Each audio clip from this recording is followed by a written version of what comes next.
Everyone, as we get set for the first of 3 meetings between the Edmonton Oilers and the Colorado Avalanche. Let's meet the starting goaltenders. Devan Dubnyk makes his 20th start of the season. He goes after his 8th career win against the Colorado Avalanche. And at the other end, Semyon Varlamov, 13th in the league in wins.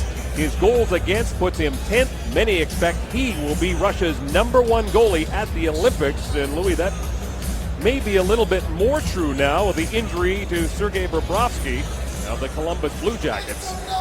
But he has got a .933 save percentage that puts him 6th in the league. And he's got this Avalanche team coming in on a 2-game winning streak. Yeah, when you look at Varlamov, the way he's played for Patrick Waugh this year in his first year as the head coach of the Avalanche, 2 or less goals against in 13 of the 18 starts that he's had, not too shabby. The Oilers, as we mentioned, different faces in the lineup and different lines. As Sam Gagner starts with Nail Yakupov and Taylor Hall. Philip Larson is back in the lineup. He is with the captain, Andrew Ference. Larson missed 7 games with that back injury.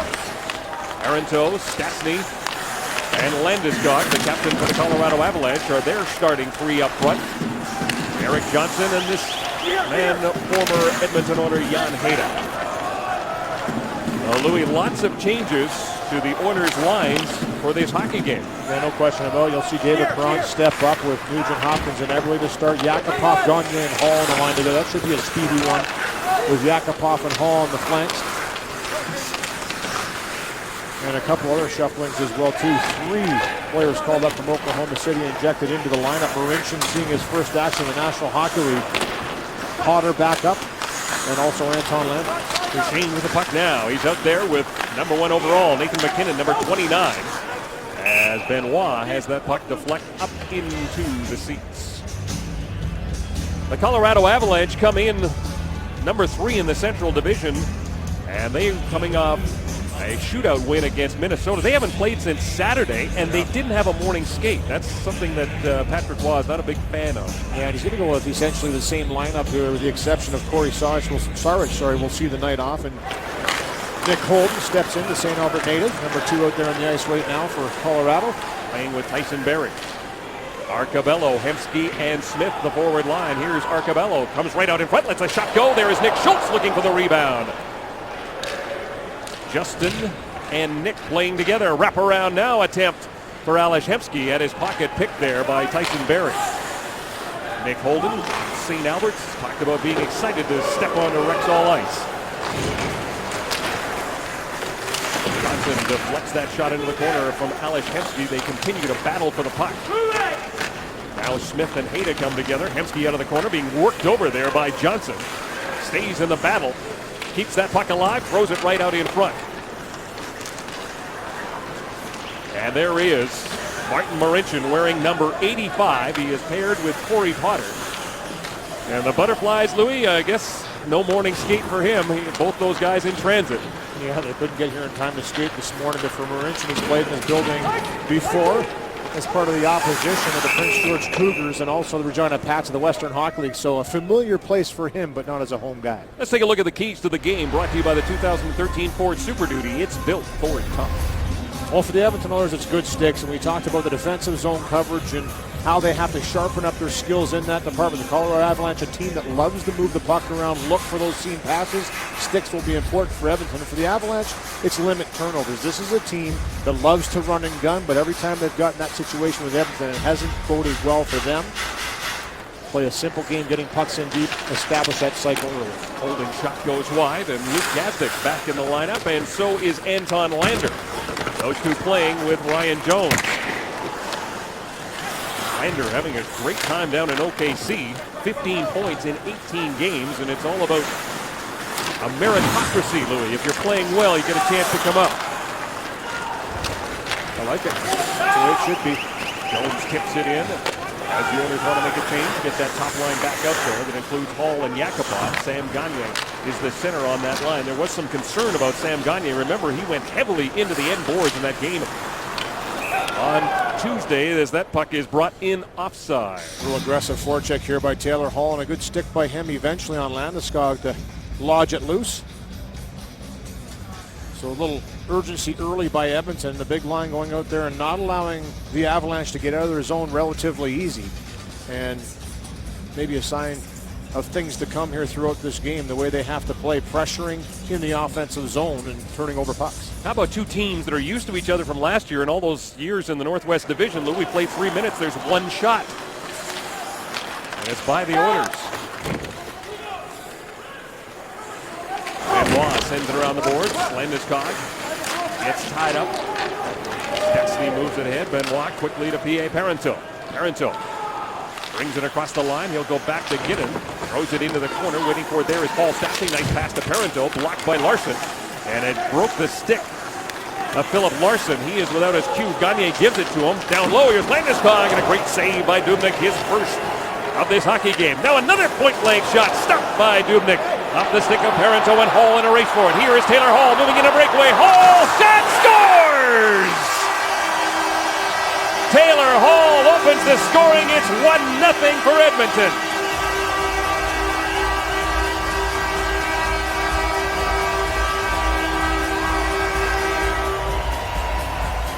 Incredible turn of events here for Edmonton, Kevin. A couple terrific chances for the Avalanche. First, perfect pass by Parenteau to Landeskog. Bang. Pad save by Dubnyk. Then it's Parenteau in the slot left alone. An area we talked about Edmonton having to be better at.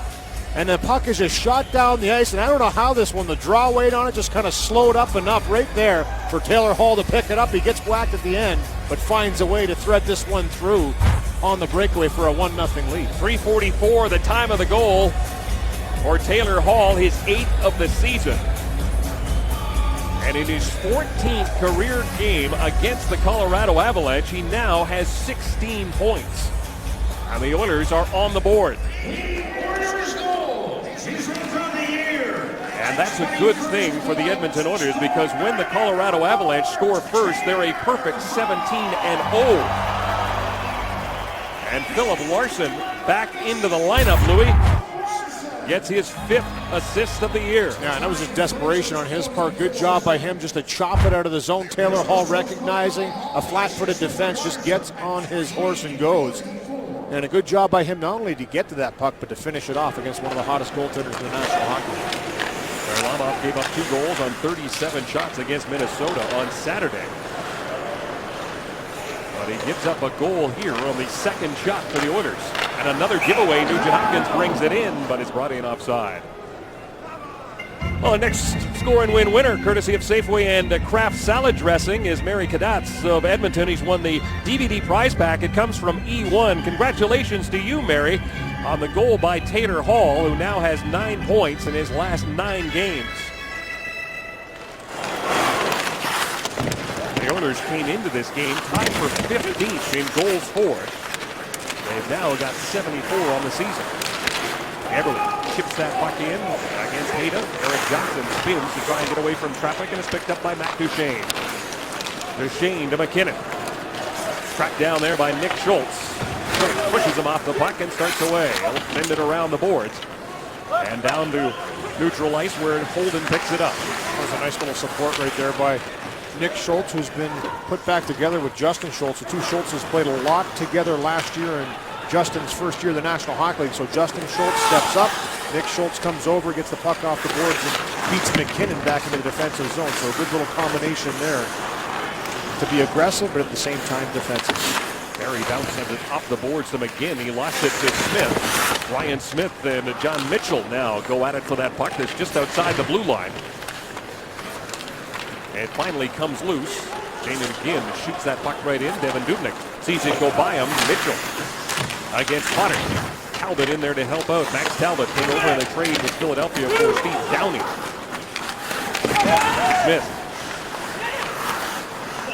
Blasted to McGinn, back to the point. Ginnon, a wrist shot through traffic and an easy blocker save for Devin Dubnyk. Kamsky flips that puck high down into Colorado territory. 3-game Western road trip for the Colorado Avalanche. They'll be in Calgary on Friday and then into Vancouver on Sunday. This is one good team on the road. They are 9-2. Ranked number 7 in the league away from the Pepsi Center. And a penalty coming up. And the Edmonton Oilers are going to kill off the first power play of this game. The net empty for Colorado, and finally we get a whistle.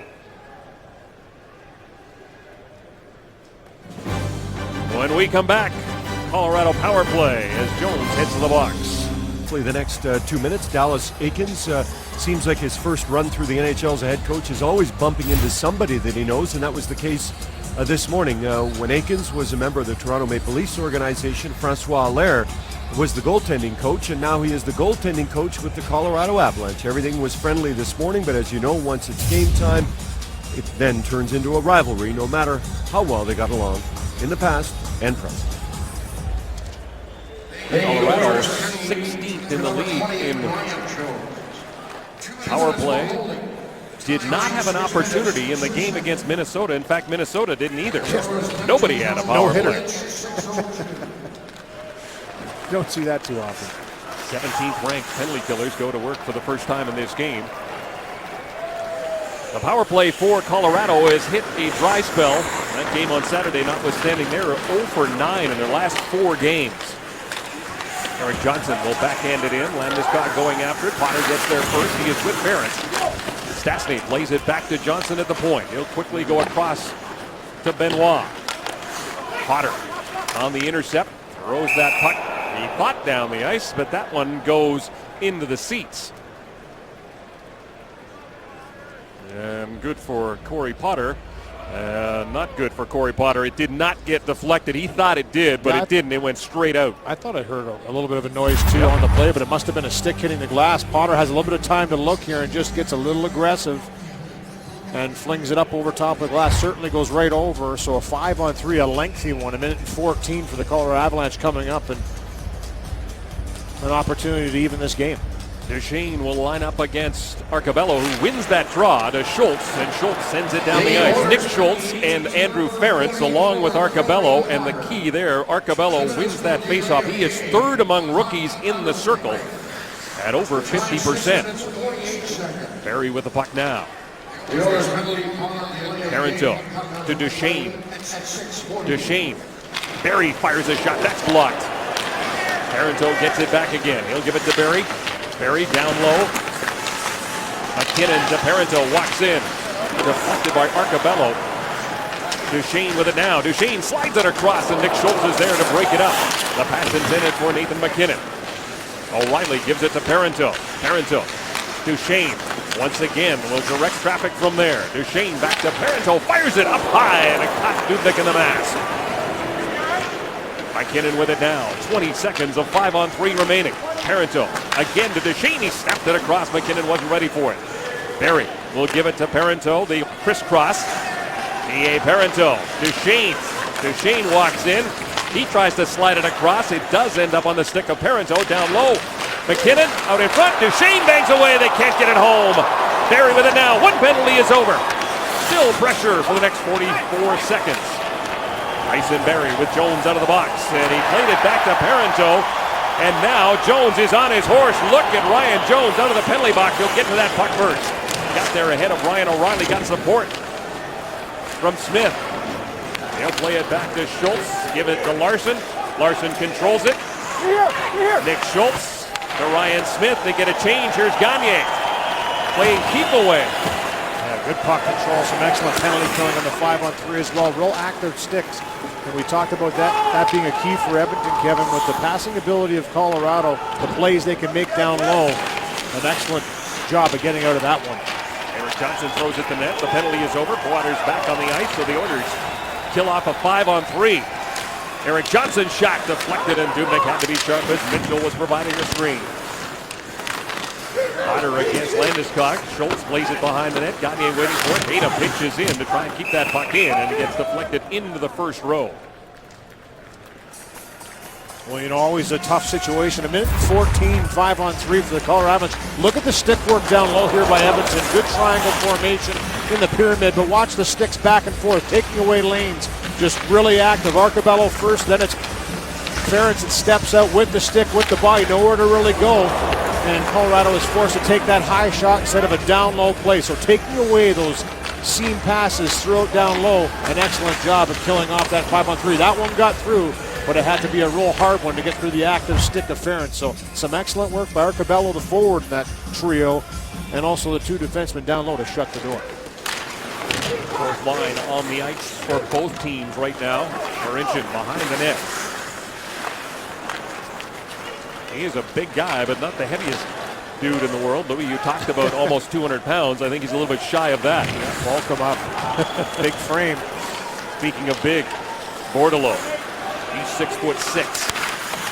Marincin gets the puck out, fires it to an open wing, and it's picked up there by Corey Potter. He's got time as both teams want to make a change. Oilers will continue this homestand. They'll play Calgary on Saturday and then Carolina on Tuesday, and we'll have that game against the Hurricanes for you. Jordan Eberle gets stopped in his entry to the zone. They're on. Nugent Hopkins and Eberle are up front. Talbot fires a shot that goes wide. Jamie McGinn set him up. Talbot off a stick and up into the netting. Rogers, Oilers hockey from Rexall Place. It is right here on the net. Speaking of Martin Marincin, who, when he was drafted by the Edmonton Oilers back in 2010, had been a member of the Prince George Cougars, also played for the Regina Pats, but 2 seasons spent with the Cougars as he came over from Slovakia. And there he is, in case you're not quite sure. He was involved in the community as well. He's the tall one, the second one from the right. It's been a long wait, but he finally has had the chance to play in the NHL. He had to keep his Marincin up.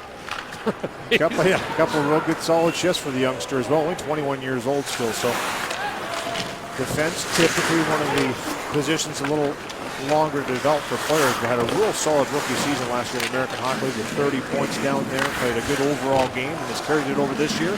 And as a result, you mentioned Kevin, rewarded with some time in the NHL. Nugent Hopkins slams it wide, and look at Perron going after the rebound as that puck came off the end boards.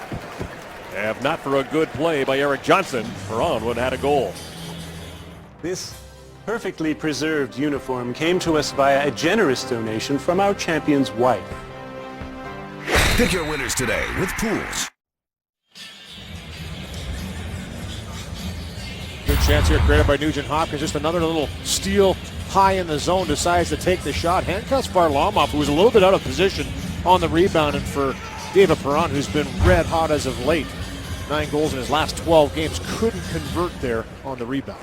He has 6 goals in 17 career games against the Avalanche. 5-3, the shots favor the Avs, but they trail 1-0. Thanks to Taylor Hall, who scored at 3:44. They got a helper from Philip Larson. Parenteau across the blue line. He's got Landeskog with him. Throws it around the boards, waiting for it there. Andre Benoit, his shot blocked by Nick Schultz. Gagne leads it for Schultz. Yakupov gets hung up there by Parenteau. Parenteau plays it back to the point. Benoit shot up high. Dubnyk out of the net, and that was Justin Schultz who got in the way of that. That stung number 19.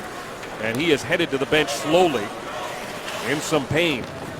That was a good shot that got through. Nice block by Schultz. You got to pay the price in front, but boy, he's still stinging on the bench. Jamie McGinn shot, and this one's handled by the guy with all the pads, and he'll hang on to it. You know, it's such the way the game is nowadays, keeping everything to the perimeter, trying to block shots in front, but in doing so, you're going to face some blasts every once in a while. This one here, just a little skate turn by Schultz the last second as you see him kind of move his skate out of the way, and he's thinking to himself, why did I do that? Could have just kept my skate forward, but the instant reaction is to play the puck how you normally would, and obviously in some pain on the bench, talking with TD Forbes. Oilers 4th in the league in block shots.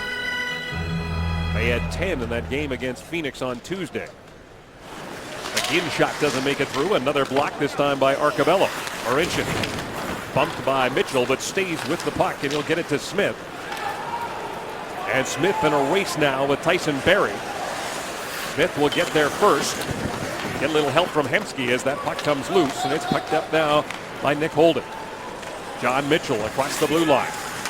Knocked down by Arcobello. Talbot and Marincin come together.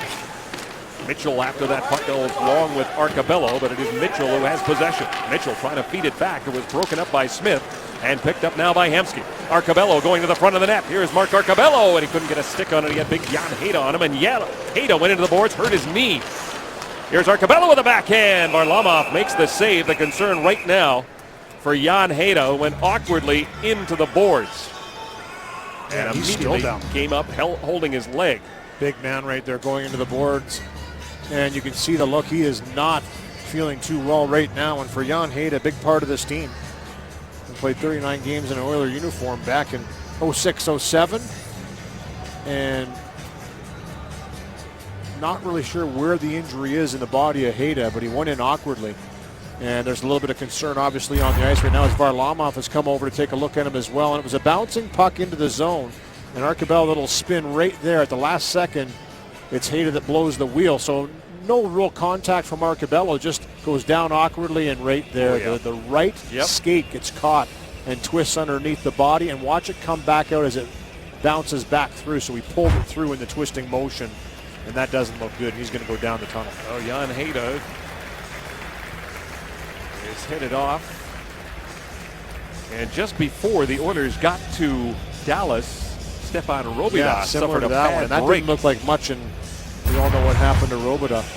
But here it is again. We'll look at it here and watch the right leg of Heda as it gets caught underneath him and underneath the body as he goes in. And that's where, once that happens, you have no course of action to try and correct yourself going into the boards in that short of time. So we will hope he's okay as he went down the tunnel, but it didn't look good. Well, he was talked about being a big part of that blue line. He played almost 26 minutes in that game against Minnesota on Saturday. Yeah, he's really developed into a real solid stay-at-home big defender in the National Hockey League and spent some time in Columbus and has really excelled here in Colorado along with Eric Johnson, the two twin towers that play in that tandem. 7:38 to go here in the first period. Kinnan turned it over to Hall. Now he'll get another opportunity. Play it off the boards. Too far for McLeod. Larson comes back and gets it to the captain. Ferentz up the middle. His pass for Gazdic didn't work, and that's coming back to the other end.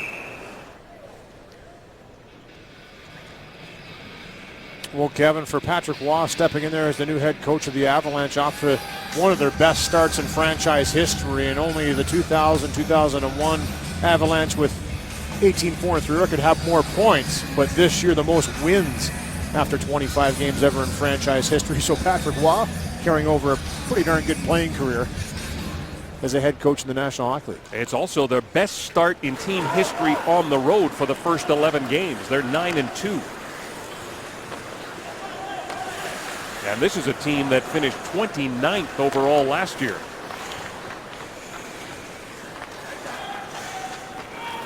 Seven minutes to go in the period. As for Duchesne, he didn't touch it, so it'll be icing against Colorado. If you drive on snow and ice, you don't want all-season tires. You want all-weather tires. Get Nokian's most advanced all-weather tire, the WRG3 at Cal Tire. 10 sets of back-to-back games for the Colorado Avalanche. They are 2-0 in the first game. They'll be in Calgary on Friday. In fact, they're 2-0 in the second game. They're perfect in the back-to-back situation, so they don't mind them at all. Justin Schultz took that shot block. He is back on the ice, so that's good news for the Oilers. Eberle with the puck now in the corner. He'll play it back to Schultz. Schultz fires that puck, and that's Nick who let it go. Varlamov the save. Nick Schultz now has to retreat as McKinnon's flying in. Here is Nate McKinnon. McKinnon's shot, and it's stopped by Devan Dubnyk with a pad. McKinnon, 11 assists, 16 points on the season. Tied for second among rookies in points. Little flash of greatness there from the first overall in last year's draft. Parenteau shot. Dubnyk looks for it, finds it, and covers up. And as you mentioned, Kevin, Nathan McKinnon with some real good speed through the middle, and he has that individual talent to be able to drive it to the net. Very strong for a young man, only 18 years of age. And he just picks his puck up, looking to get the feet pumping, and he knows he's taking this one to the net. And a good job to harass him all the way back there by Schultz, not take a penalty. Both the Schultzes get involved there, just enough to make him have to go to the forehand a little later, not get a clean shot away. But just goes to show you how dangerous McKinnon can be, and first time here for Oiler fans at Rexall Place to get a chance to see him. 8 shots for the Avs, 5 quality scoring chances, according to our statsman Paul E. Dangerously. Gagne, nice pass to Hall. Hall moving in against Landeskog. Then he takes a big hit from Eric Johnson.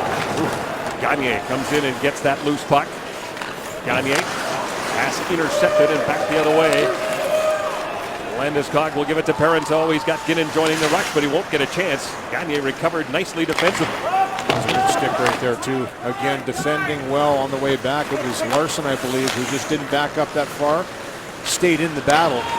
He got a stick active. Yakupov to Smith. Back to Yakupov. It was behind him, and it's picked up by Jamie McGinn. They'll go cross ice off the skate of Talbot. In a race now with Marincin. Gets there first. Marincin knocks him to his knees. Corey Potter helps out. Potter lays it off the boards. Mitchell trying to keep it in. Potter looks for it. It's in his skates, and he chops it out. Brought right back in by John Mitchell. He's got Talbot in front. Mitchell against Potter from the corner. Back to the point. He'll have to retreat because here comes Hemsky to Ryan Smith. Arcabello fires a shot. Varlamov got a piece of it. It went off the end boards, came right back to him, and he decided to hang on to it. Rogers, Oilers hockey, right here on the net. Live the game with Windows, and tonight we take a look at NHL.com and specifically speaking, the rookies' individual stats, and let's get rid of everybody else and concentrate on Nathan MacKinnon and Mark Arcabello, who were involved in this evening's game. Their road to the NHL, much different, Louis and Kevin, but for now, one thing they're equal in is assists. Live the game with Windows. And Mark Arcabello is a guy that is not afraid to throw his body around. Louis came into this game with 47 hits. Yeah, he throws all of his weight into him, too. Had a good little one-timer there in that last little sequence. So nice to see the Oilers coming down and shooting off the rush. But nice to see Arcabello right up there with MacKinnon amongst rookie leaders in points and first in assists. O'Reilly plays it back to the point. There's a long, high shot from Ginnon that nowhere near the target. MacKinnon picks it up in the corner. Nate MacKinnon still has it back to the point. Another shot deflected, this time by Everly wide up the stick of Nate Ginnon. Everly chops it down the ice. Perron in a race for it, and he prevents that from being an icing call as he turned on the wheels against Eric Johnson, then stole the puck away. Perron still has it. Perron gets knocked down, and a penalty coming up, and the Oilers are going to get their first power play. And that's all because of the hustle of David Perron. Guess who? The guy that seems to draw a penalty every game that he plays and just keeps his feet moving, battles for position on the puck, and, you know, so strong on his skates and in tight, and right here just keeps his feet moving. And as a result, gets taken down by Parenteau on that quick little move. So it didn't look like much, but because Parenteau got in his way, knocked him down, and impeded his forward motion. First power play for Edmonton. A power play that was 1 for 6 in the game against Phoenix.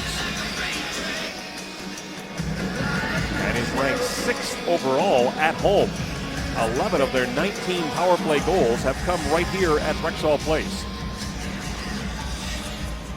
Everly, Gagne, Smith, Yakupov, and Justin Schultz. Cleach has lost his stick, and another penalty coming up. The Oilers are going to get their 5-on-3. They've got a 6-on-4 now as Smith let the shot go. It's still alive. Here is Smith in front.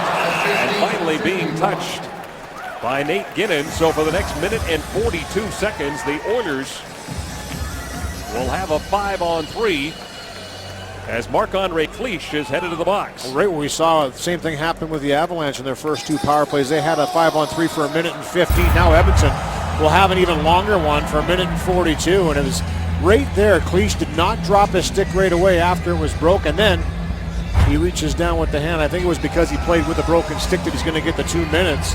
And might not have recognized that the blade was gone. So a tough one for Cleach.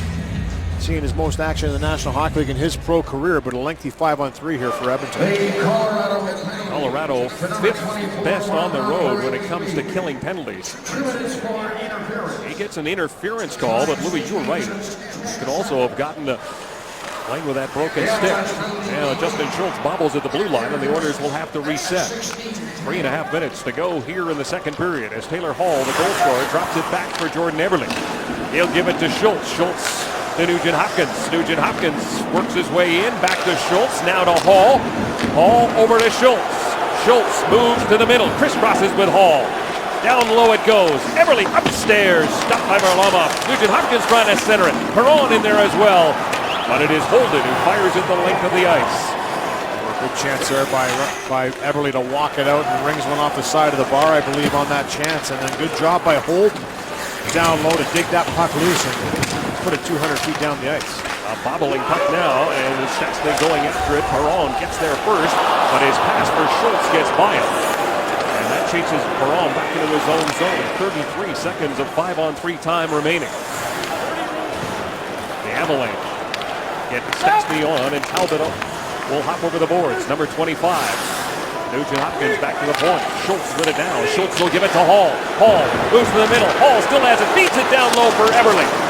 He got hacked and whacked there by Benoit. Schultz takes the shot. Here's Hall letting it go, and he scores. Taylor Hall, his second goal of the game. This one on the power play. It's 2-0.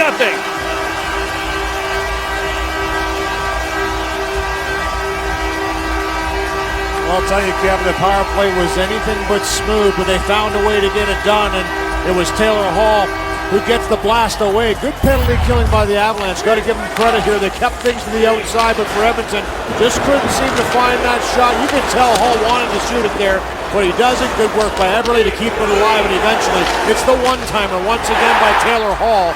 He just rips it through Varlamov. So the fake slapper by Schultz, the tee-up by Hall, and a 2-0 lead for the Oilers. Taylor Hall now has 2 power play goals on the season. He's got 2 goals in this game. He's got 9 on the year. And the Oilers still have power play time. 28 seconds remaining on the penalty to Marc-Andre Cliche. The Oilers' 3rd power play goal in their last 6 games. They had worked on it in practice on Monday. Look at this opportunity right out in front. Score! Another power play goal. This one turned in by Alashevsky. The Oilers flying in this first period. And why it's so important when you have a 5-on-3, Kevin, to try and score before that first one expires. And that's exactly what Edmonton does. Keep the pressure on, make the team pay. And it's on the transition. Alashevsky with speed driving through. Boy, does he ever get to a spot in a hurry. What a pass on the tape as Arcobello puts it up to Smith, right onto the paddle of Alashevsky. No chance for Varlamov there as he just walks it to the backhand with speed and tucks it home for a 3-0 lead. 2 goals, 15 seconds apart. Both of them on the power play. And the Oilers looking for more. Now the Oilers came in with 2 power play goals in their last 5 games. They've got 2 in 15 seconds. And they've got a 3-0 lead.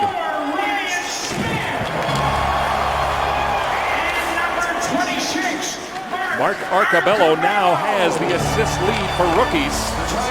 He's got 12 on the season.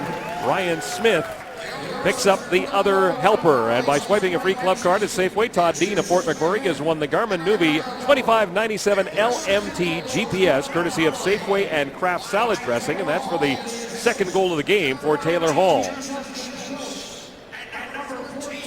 And for Taylor Hall, nice to see him one time in the puck and shooting, and that's something that the whole Edmonton team wants to do a little bit better, especially with the man advantage, is generate those high-quality chances, those shots to the net, and Taylor Hall can really fire it. You saw it there as he ripped it through Varlamov. And that is the most efficient power play we have seen. 2 power play goals in 2 games, but another delay of game penalty coming up, the 2nd in the game for the Oilers. This time it is David Perron who put the puck over the glass, and he will sit. Just looking for the little lob here to try and get it out of the zone. Gets a little bit too handy or wristy and puts that one up over top of the glass. No argument there. It went right to the box. That's the 2nd delay of the game we've seen from the Oilers, just trying to put it out of the zone, up over top of the glass, and the Colorado Avalanche with their 3rd power play of the game. Generated just 1 shot in 2 power plays. Remember, they get a 5-on-3 as well. Jones does a good job of getting that puck out. A minute 14 to go in the first period that has been dominated by Taylor Hall and special teams. Benoit. Stastny to McKinnon. McKinnon being watched by Ferentz. To the point it comes. Benoit and Johnson on the point. Here's Paul Stastny with a shot blocked by Ferentz. Picked up by McKinnon. To Stastny, back to McKinnon. They're out there with Landeskog. Stastny from the corner. He'll play it back to Benoit. Get the puck right back again on the half wall. Come to the near side, and a pass intended for Johnson. Broken up neatly there by Lander, and sit down the ice by Jones. 33 seconds left to go in the period. Still a minute 8 left to go in the penalty to David Perron. Matt Duchene trying to get by Arcobello. Schultz to Arcobello. The puck comes free for Smith, and he'll chip it down the ice and then race after it. Parenteau has a step on him, and he'll get there first. The Oilers again, good job on the penalty kill. Potter intercepts that pass. Bounces it off the boards, and it's picked up by Arcobello. Mark Arcobello has it stripped by Tyson Barrie, but that will do it for the period. And the Oilers get all the goals in that first period. Darren Millard and Taylor Hall has 2 of them. The Oilers lead 3-0. Let's send it to the panel. The first 20 minutes of play against the Avs. Well, coming off that last game, there were a few things the Edmonton Oilers needed tonight, and they got the goals, but it may not have mattered if they didn't get some saves. What did you think of Devan Dubnyk to start this game? Well, I'll tell you, this is a fragile team. I know they've been winning some games lately, folks, but we all watched that game against Phoenix the other night, and it was not pretty. And it's been tough around here the last couple of days. So they come out tonight, and I'm not going to say they've completely solved their defensive zone issues. You're going to see a couple shots here. Landeskog's got a nice chance here. Good save by Dubnyk. Now watch P.A. Parenteau in the middle of the ice here. Holy cow, how come there's no blue sweaters around him? But you know what? Dubnyk makes a save, he gets him through an early error, and what happens? It goes down the ice to get a goal. We're sitting here now, it's 3-0 for the Edmonton Oilers. Feeling pretty good about themselves. They got this game in, not bad hands, It doesn't happen without 2 big saves by that guy right there. Devan Dubnyk in net and doing what he needs to do. On Monday, it's not often NHL teams just sort of practice one thing. And that's what the Oilers did upon the return from Dallas. Just worked on the power play, and boy, did it really work in that first period. Okay, I got to channel my inner Howie Meeker here. Talk about the 5-on-3. I always wonder why defensemen on 5-on-3s don't just start on their offside so that they're ready for the one-time right away. So I talked to Derek Laxdal, the Edmonton Oil Kings coach over here. I talked to Robbie Brown sitting down the way. And here's why. Okay, the Oilers start on their 5-on-3. They're standing around, right? Nothing's going on. So now they switch. Watch the white sweaters have to move. You're going to see it on Taylor Hall's goal here.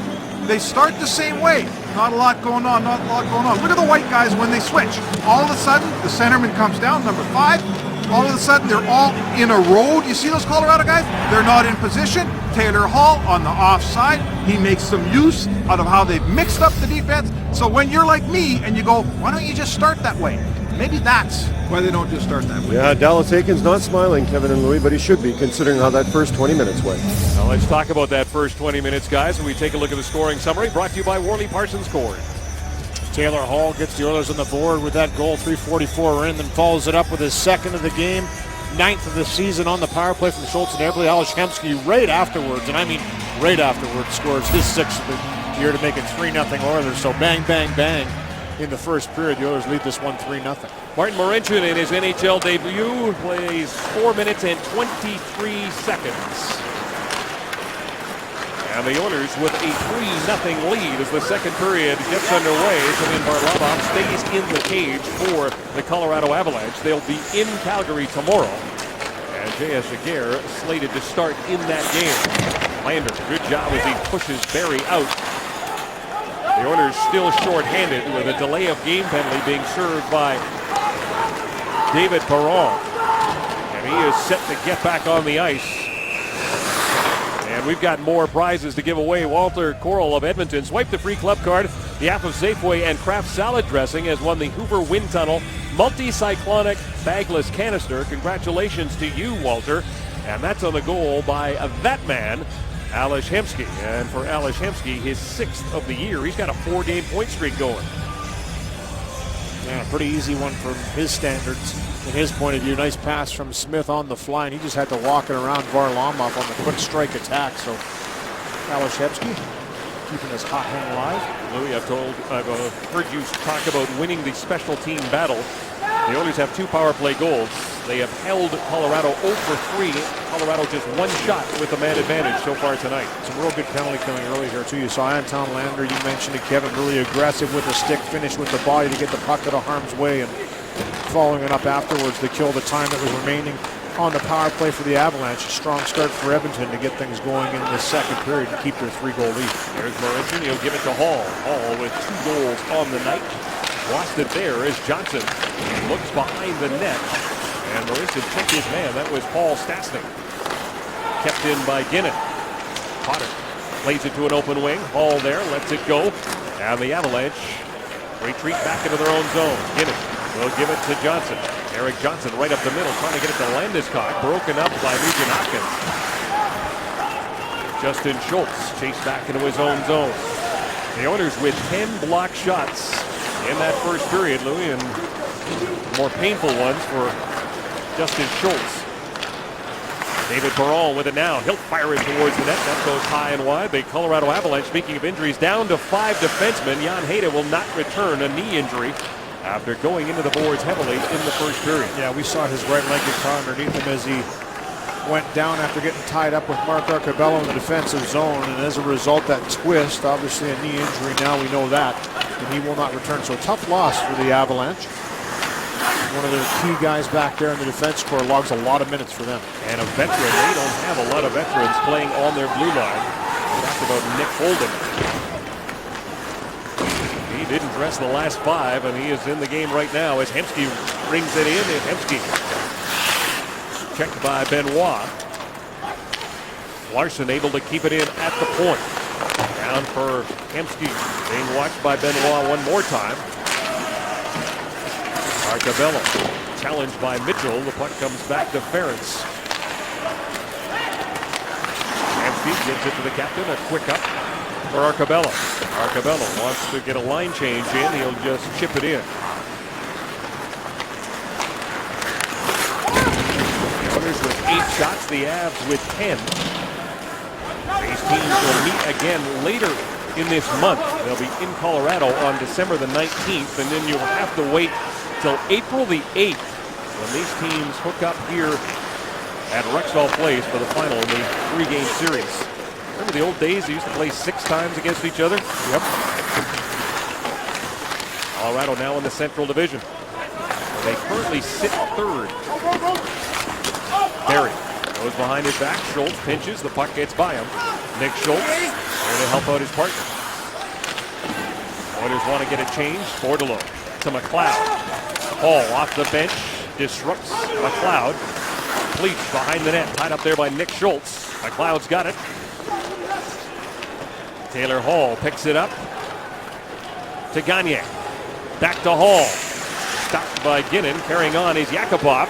Nail Yakupov works his way in. He got stopped, and Duchesne starts away with some speed with McKinnon. Duchesne inside the blue line, pass to Holden, steps into a shot and deflected in by the rookie. Holden let that shot go. McKinnon was pointing at him, not sure if he got a piece of it. But the St. Albert native let that shot go, and the Avalanche are on the board. Yeah, dangerous here for Edmonton not to get shots to the net. You see Yakupov walking in, doesn't generate a chance. As a result, the Avalanche come back the other way, and it's just a shot to the net that gets partially blocked by the sliding defenseman Schultz. But it makes its way through, and I don't know if this goes off on McKinnon or not. Right there it is, off the skate, it looks like, of Nail Yakupov, who's taking McKinnon back to the net. And that's maybe why McKinnon was pointing over to Holden. The St. Albert native is going to get on the board here and give his team a little life here in the second period. His second goal of the season.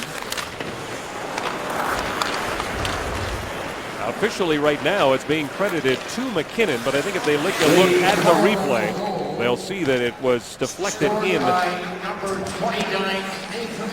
have to wait and see. The assist to number 2, Nick Holden. Duchesne. As Larson lost his stick, Dubnyk quickly covered it up to get a whistle. Well, we'll take another look at it here, but it was definitely the driving to the net by McKinnon that allows this to happen. The shot by Holden gets deflected by Schultz right there. Off the skate, and then the stick, I think, of Yakupov. I don't believe that McKinnon does touch this. No. So this will be a changed goal to Holden. And you saw right at the end when McKinnon was pointing at Holden. Absolutely. So Nick Holden gets his second goal of the year, his 3rd point on the season. And this is after not dressing the last 5 games. Yeah, so a good re-entry for him back into the lineup for the Avalanche. And, you know, one of those guys that can step up and produce offensively as well as be that big defensive defenseman as well. And what about a kid? We talked about Arcabello. Here he is playing in his home city's rink, and this is an undrafted player to end up playing in the National Hockey League and playing here in Edmonton. Yeah, and also played for the Sherwood Park Crusaders at one time back in the day, so worked his way up through the Western Hockey League and into the American Hockey League, NHL, so nice to see him back here. I'm sure he's got some family and friends here rooting him on in the building. Parenteau to the corner. Landeskog taken hard into the boards by Justin Schultz. Eric Johnson pinches, gets it to Landeskog. Landeskog trying to get away from Justin Schultz, plays it back to the point. Holden keeps it in for Parenteau. Parenteau in a good battle there with Nick Schultz. Landeskog throws it towards the net. Dubnyk the save, and he'll hang on to it. Well, Kevin, as we believe it was Holden that did score the goal, and after this goal you watch Nathan MacKinnon right away pointing to him and saying, yep, it's yours, it's yours, it's yours. I'm not taking that away from you. So a nice job there by his teammate to let him know, hey, you're the one that put that one in. Nice shot, and let's keep it rolling. So Nick Holden with his second of the year gets his team on the board. 13 shots for the Avalanche. Yakupov bumps into Talbot. Hall turned it over to McGinn. Now to Mitchell. And Talbot out in front. He got knocked down there by Marincin. Now the Oilers come back with Hall. Hall to Yakupov. Yakupov centering pass, and Marincin slid it just wide. He was right out in front looking for his first NHL goal in his first NHL game. Potter's shot. That blocked. Gagner carries on, and he slid it just wide. Oilers with some pushback here. Yakupov flips it behind the net. Yakupov, Gagner, and Hall with the pressure on. Potter and Marincin on the blue line, keeping it in the Av zone. Holden, watched by Yakupov. Plays it right up the middle. Pass for Talbot didn't work. And that's going to be icing against Colorado. Well, you know, nice to see a young defenseman stepping up in the rush, and we've talked about the offensive abilities and how Marincin can get up into the play and create offensive as well. 30 points last year in the American Hockey League, and he jumped right down on the doorstep, had a real good look for his first National Hockey League goal and point, and picked the right time to jump down in there, getting some encouragement on the bench, reinforcing that, hey, that was a good play. You picked your spot well, and a good job recovering and getting back on deep. Perron, Eberle, and Nugent-Hopkins looking to keep the momentum going. And a penalty coming up as Perron is slowly getting back up. And he is in a little bit of difficulty. Gets the puck right now. And offside the call, but the Oilers will go on the power play. And let's take a look at what happened. As McGinn is headed to the penalty box, he absolutely flattens Perron. Power play when we return. Edmonton doesn't add a number from 3 to 4. And Bill Guerin, he spent some time in the penalty box, but he's also spent a lot of time in the ice. This Thursday night, he's here watching hockey. Monday, you were inducted into the USA Hockey Hall of Fame. What was that like for you? Oh, it was great. I mean, it's a huge honor, and I was really proud of it.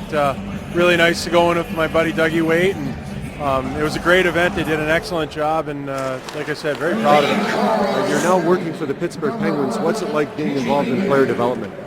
You know, it's a really gratifying job, you know, to try to help these young players make it to the next level. You know, I deal with all the draft picks in junior, college, in the American League. And, you know, we've got some great young kids that we get to work with, and keeps you really close to the game. 211 games with the Edmonton Oilers. What kind of memories do you have when you come back to this building? Great memories. I mean, we loved it here. You know, I loved it here as a player, and my family loved it here. It was, you know, three great years that we'll never forget. We cherish them. Bill, thank you and congratulations. Thanks for having me on. Taylor Hall let that shot go after the whistle, so that draws some white shirts. Little hand up to say sorry right there, but a quick little shot after the whistle was blown, so he was in the motion of flying. Obviously wanted to let that one go. Looking for the hat trick, has 2 goals in this game already. A minute 16 left to go in the third power play, and this is the whistle. Just a little eager to get over the line. Knew that he had a little line to the net there, and the faceoff will come back to the middle. Oilers 2 for 2. Taylor Hall has one of those goals. Ales Hemsky has the other with the man advantage. Benoit fired that puck. High and wide. Talbot brings it in shorthanded. Max Talbot taking some time off the clock.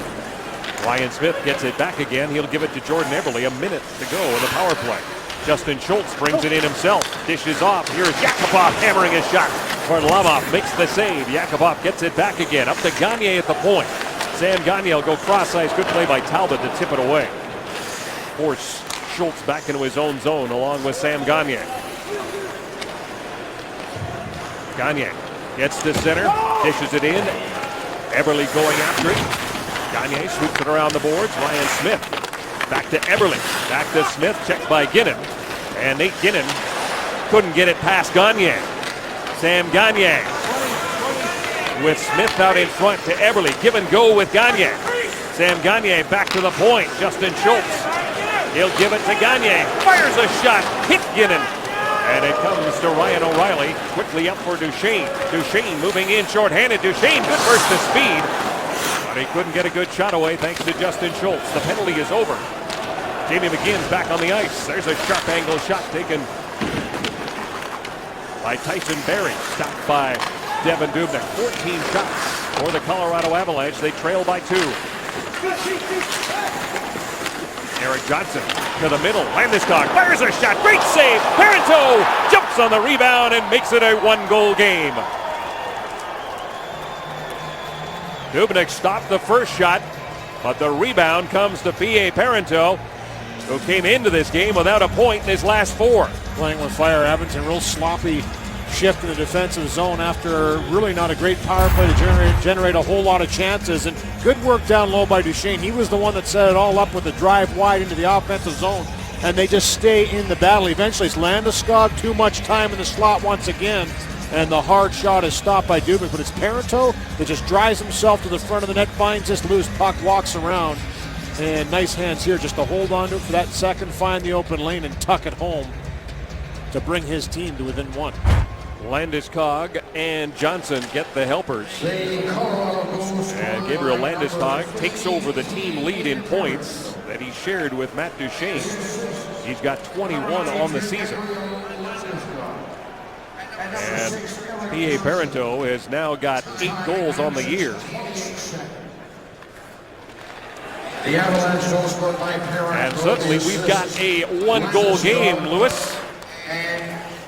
Big time different game now. The Avalanche a little life here in the second period. They came in, had the power play, got shut down, but have scored 2. Sassy shot, a rebound. Landeskog. It's knocked down by Ferentz. And it's picked up by Hemsky. To Hall. Hall with Arcabello, and a penalty coming up to Nate Ginnon as he got the hook on. So the Oilers will go right back on the power play. When we come back, it'll be the 4th power play for the Oilers. But right now, Parenteau's got them within 1. He's going to the box. People call Taylor Hall for embellishment, so you be the judge here as he drives wide, gets the dig in there, and makes an extra effort to get the puck in deep. I think that's a terrible call by Rooney to make that an embellishment call on Taylor Hall, and I think he had the same feeling going to the box. Well, we'll play 4-on-4. Here is McGinn. Slides the puck towards the net, and a pad save by Devin Dubnyk. 2 minutes for embellishment. And Louis, everybody here at Rexall Place agrees with you. Horrible. Hemsky goes cross ice. He's picked off there by John Mitchell. Now the Oilers were going to get their 4th power play, but that one ends up in a 4-on-4 situation as Tyson Barrie on his defensive position brings the puck in. He'll go cross ice, picked up there by Ryan O'Reilly. O'Reilly plays it back to the point. Johnson hammers a shot. Good save by Devin Dubnyk. He had traffic in front, and here comes Eberle back the other way. Jordan Eberle joined by Nugent Hopkins. Lost it to O'Reilly. He'll play it back to Eric Johnson. Off the boards for Matt Duchesne. He's out there with Ryan O'Reilly. Duchesne weaves his way across the blue line, and it is calmly checked by Philip Larson. Good job by Larson to stay with Duchesne. Loves to do that little button hook like that right there. The stop spinorama, and just stays with him and denies him. Ferentz and pushes him off the puck. So both Larson and Ferentz each get a shot at Matt Duchesne, and they stop them each time. Benoit chops it towards the Oilers goaltender. Here's Ference. Takes a bump. Perron. Stopped by Stastny. Larson pushes it around the boards for Ference. Too far. Tyson Barrie's got it. Barrie off the boards. Now he'll move in. Fire his shot. That one's way wide. And it comes to Perron. A 2-on-1 with Nugent Hopkins. David Perron moving in. David Perron shot. He scores! David Perron! His 12th goal of the year. The Oilers have their 2-goal lead back.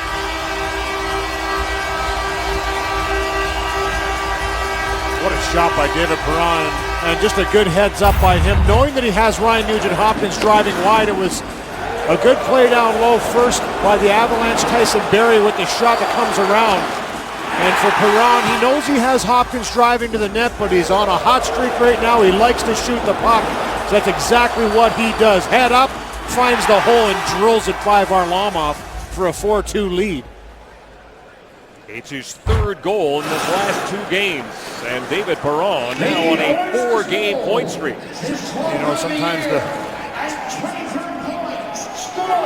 obvious option is to try and thread that needle, put that puck through to the streaking player, but Perron does the right thing there and just drills it. Ingrid Winsky of Spruce Grove entered the store and win, has won the Lagostina 10-piece stainless steel cookware set, courtesy of Safeway and Kraft salad dressing. Congratulations, Ingrid.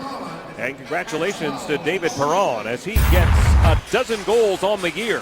Well, you know, the Avalanche were really pushing there. There's that great shot again by Perron in the celebration as he gives his team a little bit more of a cushion again, extending the lead to 2. But the aggressive play of the Avalanche hurts them there a little bit as they get caught in a little bit deep on the 4-on-4, and it's a 2-on-1 coming back, and Perron makes good on the job. And another penalty coming up. Holden's going to go to the box as he tripped up Gazdic, and then Holden gives Gazdic a shove. Canada Post NHL stamps and souvenirs. Available at your local post office or online at canadapost.ca/NHL. So a good shift here by the 4th line. Good cycle down low, and it's Gazdic that just blows a wheel here as Holden reaches in a little too far with the stick. Didn't like, gives him a shot afterwards. But always a good shift when the 4th line goes out, generates a chance, and draws a penalty. Speaking of 4s, the 4th power play for the Oilers. 2 for 3. Sam Gagner, Smith out in front. He'll give it to Eberle. Eberle got Justin Schultz and Yakupov at the point. Schultz throws it towards the net, one deflected wide. Yakupov fires it and missed the target, and back the other way quickly comes Cleach. 2-on-1 with Talbot, shorthanded. Cleach wise, fires! A save by Dubnyk. Cleach gets it back to Ginnon. He'll fire it around the boards. 6:48 to go here in the 2nd period. Eberle across the blue line. Jordan Eberle stopped up. Yakupov plays into an open wing. Schultz for Smith. He let it go. Ginnon has a lane. Waits, delays, and then fires it the length of the ice. Dubnyk will play it himself. And Ryan O'Reilly bearing down on him. Yakupov has room now as the Avalanche make changes to their penalty killers. Hall with speed. Taylor Hall takes a look, plays it back to the point. Nugent Hopkins picks it up. Nugent Hopkins being watched by Cody McLeod. Back to the point it comes. Philip Larson waiting for it there. Larson, he'll go cross ice to Hemsky. Get the puck back again. Hemsky walks in. Hall fires a blast. Varlamov the save, and he'll hang on. I really like this play here by Edmonton. Good little give and go between Larson and Hemsky, and Hemsky with a nice cross-seam pass that finds Taylor Hall looking for the one-timer once again. Good hard shot through with Nugent Hopkins on the doorstep, with Perron converging in as well. So everybody funneling towards the net. It's the one-timer, and a great save by Varlamov to get out and gobble that one up. 14 shots for the Oilers, 20 for the Avalanche. That one's going to bring about a whistle, gets deflected up into the netting. Some pretty aggressive penalty killing by the Avalanche as well here as we look at David Perron sniffing out there once again, and what he's done as of late in his last 4 games. 5 points, 4 goals. His 12th goal of the season tonight, which leads all Oilers, so a hot stretch for him. And 17 points now in his last 17 games played. So for David Perron, playing very well in his first year as a member of the Edmonton Oilers. 18th career game against the Avalanche. He now has 15 points. 30 seconds left to go in the penalty to hold it. Perron with the puck now. Perron has his stick shattered, and another penalty coming up. And the Oilers will have a 5-on-3 for 22 seconds as Andre Benoit is headed to the box. Well, just a nice move again by Perron, and this is why he draws so many penalties, Kevin, is he likes to hold on to the puck, and he makes plays in tight, and he has those terrific hands through the legs, brings it to himself. He's looking to shoot or pass this wide probably, as you see Hemsky standing on the doorstep just tapping, as Dallas Eakins likes to call it, the beaver tail on the ice, waiting for that puck to come across. And in the process, it's a broken stick and a slash that'll lead to a 5-on-3. This one a little shorter than the first one. Edmonton had only 22 seconds long, but they'll be looking to attack right out of the gates here. And the Oilers have taken a timeout, Gene. We thank you. Just a reminder to fans, Tuesday, January 7th is Esso Minor Hockey Night. Limited tickets are available at reduced rates for minor hockey teams in oil country. Check out EdmontonOilers.com/Esso Minor Hockey Night for more information. And speaking of youngsters, people who are getting older but continue to look younger, a special happy birthday to our graphics coordinator, Robin Doyle, who boy, does she ever do a lot of work for us. I know for me, she's done a ton of work when it comes to being able to tell stories, adding pictures to her workload, and skipping lunch and dinner sometimes to help us get through our broadcast. Thank you, Robin, and happy birthday. Something that my friend Louie would never do. You're never skipping a lunch or a dinner to help me out. Of course not. So the timeout is over. The Oilers back on the ice, 5-on-3 for 22 seconds. Face-off win. Schultz at the point. To Hall. Back to Schultz. Taylor Hall crisscrosses with Schultz, goes to Nugent Hopkins. Nugent Hopkins across to Eberle. Couldn't get the shot away. They'll reset. Here's Hall. Nugent Hopkins. Perron battling in front. Schultz. Hall. Hall. Nugent Hopkins. Deflected right on. One penalty is over. Holden's back on the ice. 5-on-4 now. Hall to Nugent Hopkins. Puck 30. The power play left. Hall with the puck. Perron in front.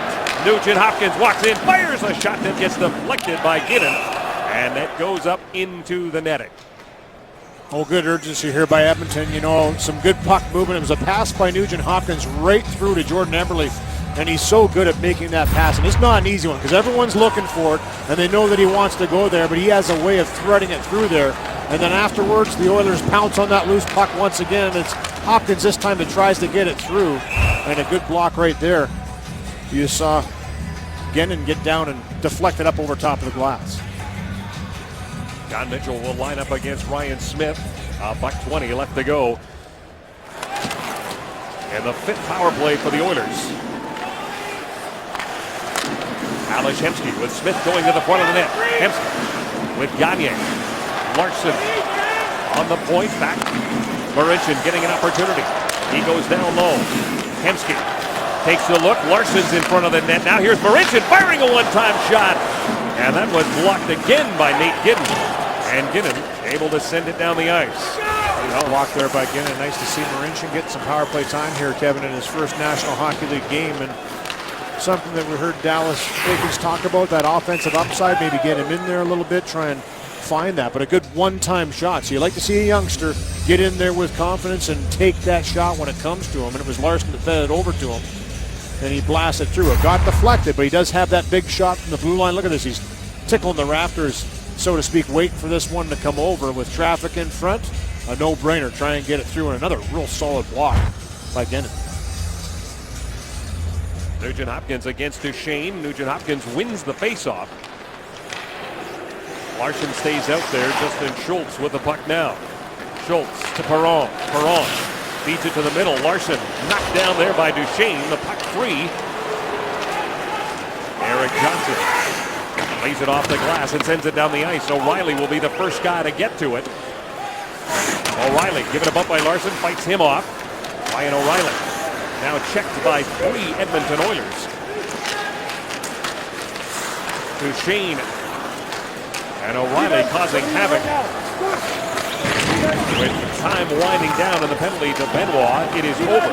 The teams are at even strength. 3:41 left to go here in the second period. Paul Stastny with Parenteau.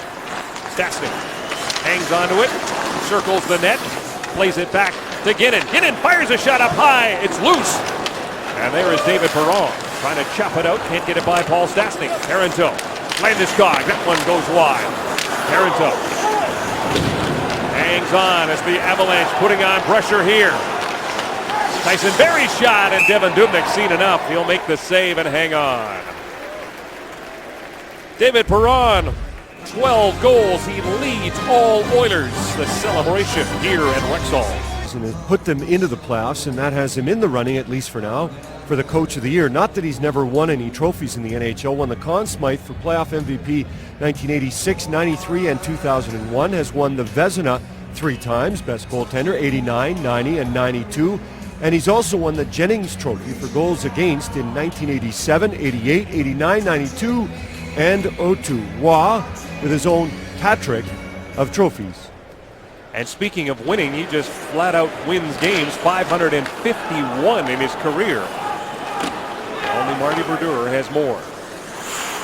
And the guy that is the general manager, not too bad either, Louis. Burnaby Joe with 625 goals. Both those guys in the hall. Gagne shot right on. And Varlamov makes the save, and he'll hang on. Important for Edmonton to keep the pedal to the metal, so to speak, here against the Avalanche. We saw what the Avalanche can do with a couple quick goals to climb back into the game, being down 3-0. But Sam Gagner and his line trying to generate even more offense. And you look what Sam Gagner has done the last 9 games, 7 points, 2 goals included in the first 7.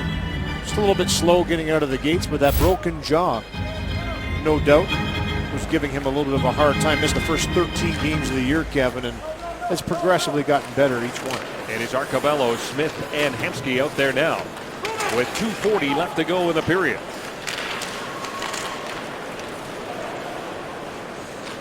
Talbot. Schultz fell down. Talbot fired the shot, and Devan Dubnyk bailed out his defenseman, and now McGinn doing a little pushing and shoving in front of the net. Arcobello came back defensively, and a feisty guy. And this line just trying to generate a little spark for the team, the third line of the Avalanche, and it's a good one at that. And you know, for Mitchell and Talbot, 2 guys that can put the puck in the net as well. Nice little pickpocket here by Talbot after Justin Schultz comes over and just pushes him to move that puck a little bit quicker than he wants to. And McGinn just kind of slams on the brakes, hangs around that blue paint, and draws the air of a few Oilers that come in there. Hey, you know what? Get in there. It's not the size of the dog in the fight. Is it chicken hawk? Chicken hawk mentality, yep. Duchesne lines up for this draw against Nugent Hopkins, and the Oilers get possession. Ferentz to Perron to Larson. Larson gains the line, flips that one in. Varlamov takes it on a hop. And with Nugent Hopkins there, hangs on. That was good poise right there by Varlamov. A little knuckle puck that gets lobbed into him, and sometimes those can be troublesome. But a good job by him to get his whole body in front of it, and then the last second snatch it up with the catcher. And you're seeing this a lot nowadays in the National Hockey League. Teams so good at knocking pucks down on the entries that the flip-in is starting to become very popular, very hard to control. And Varlamov with no problem there. 16 shots he has faced. Duchesne has got McKinnon out in front, but Larson will prevent him from getting it to him. McKinnon behind the net now. Nathan McKinnon. He'll throw it behind the cage. Duchesne tied up there by Larson. O'Reilly waiting in front. Duchesne trying to fight off number 36. Throws it towards the net. Saved by Dubnyk. McKinnon had it go by him, and McKinnon retreats back into his own zone. This line potentially dangerous. They'll change up now. All 3 of them just excellent on the cycle, real strong in the corners as well. Duchesne is quick, has those explosive legs, and so does McKinnon. He's really solid from the waist down. You can see he loves to pivot and drive it to the net. So hard to handle with O'Reilly in the corners. Taylor Hall deflected that shot by Benoit, Gene, and put it up into the netting. Gives us a chance to open your mic. Well, Kevin and Louie, the Goals for Heroes program is proudly sponsored by Synovus. For every Oilers goal this season, Synovus will donate $400 to Valor Place Military Family Support House. To date, the Oilers have scored 79 goals for a total of $31,600. 4 goals tonight, 2 of them from Taylor Hall. The Oilers exploded for 3 goals in the first period. They've got one here in the second. Holden throws it through traffic, and that's deflected by Stastny just wide. Hall picks it up, gets it to Hemsky, plays it off the boards, and gets it out to center. Holden will give it to Parenteau. He got the second Avalanche goal at 9:28 of the period. His 8th goal of the season. Landeskog got the end of his stick right to Hall. Hall to Gagne. Gagne to Hall. Taylor Hall with a backhand. Varlamov had to be sharp as Hall got that shot away with Benoit in his face. Nice move by Hall here with speed and a little chip pass into the zone. Taylor Hall just getting his legs pumping. Picks it up, head up, nice little move to the middle around Benoit.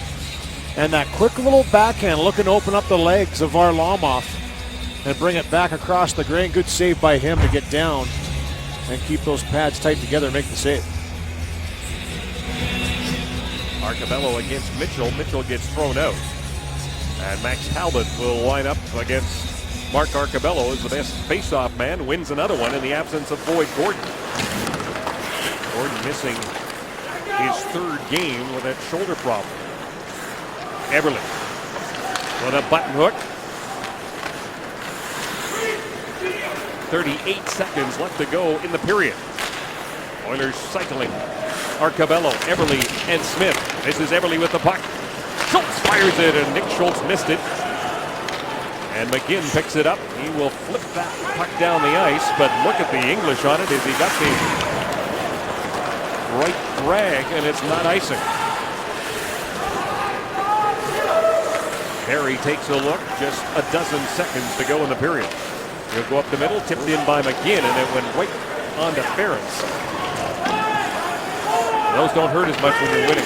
Control, that could be a lot more dangerous for just a little redirection that gets up on Ference, but he's no worse for wear.